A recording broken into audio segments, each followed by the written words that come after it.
Karen, it's good to see you again. I am Noam Dromi. I'm one of the executive producers on the film. And, it's amazing just even having the opportunity to be here with you and Laura. It's just a reminder that, for all the years that Anthony and Gregory really sort of manifested and brought this project to bear, that its relevance when we look at what's happening around the world, what we look at what's happening in Ukraine at the moment is perhaps more critical than ever, and a reminder that this is a medium that for all the focus domestically on the latest Marvel or DC production, that the subversive and socio-political nature of this medium really is more profound than ever. I almost wish we had Ukrainian versions of the comic so that we could send to and inspire people as well. So, we can do it.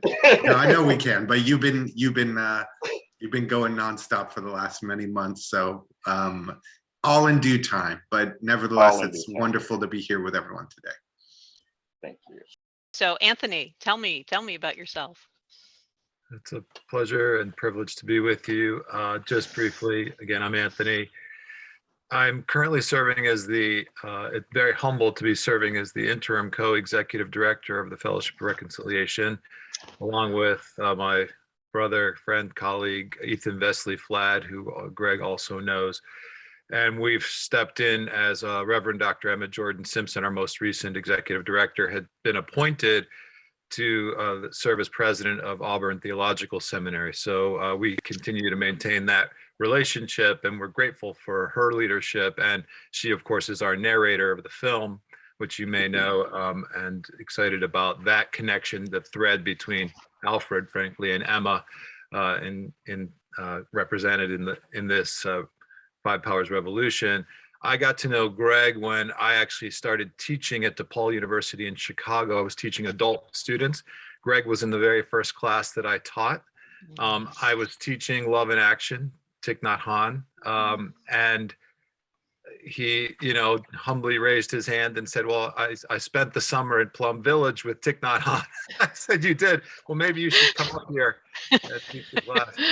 So we connected even then. I've been connected with the fellowship since the 1990s. I was a Jesuit scholastic, did not get ordained a priest, but certainly I say you can take the boy out of the Jesuits. So it's always been a part of me, and connected to Dan Berrigan and John Deere and others who introduced me to FOR USA, as well as, to Thich Nhat Hanh initially. And so one thing led to another. I said, nothing is kind of makes a teacher more maybe proud or grateful than when the student becomes the teacher. And I always say that Greg, in that sense, invited me in to help produce the film and to serve in as advisor, kind of an advisory capacity on the film. And it's just been a real privilege to be a part of it. I'm deeply grateful for your interest and this opportunity now to re-release the film in this moment, as Noam said so poetically, really, and powerfully. And in this moment, the friendship between, we actually have 20-month-old twins who are Mazel tov. Thank you. They're part Korean, and so I'm very aware of rise in Asian hate crime, rise in violence in the world, political polarization, period, racial reckoning, climate crisis. We can go on, pandemic, and in this moment, the story of a friendship between a Vietnamese Zen master Buddhist monk and an African-American preacher, and their work together to transform the world for peace and justice. And obviously the leadership and presence of Alfred and FOR as part of that story is just, I think, a story that needs to be told in this moment and is incredibly powerful for this moment. So again, thank you for your interest.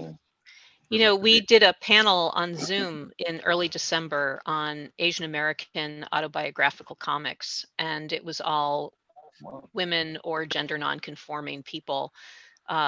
And while it started out talking about comics, it very quickly turned into a discussion of being Asian in America, and being Asian in America at this moment of rising hate crimes, of rising hostility, of continual aggressions and microaggressions.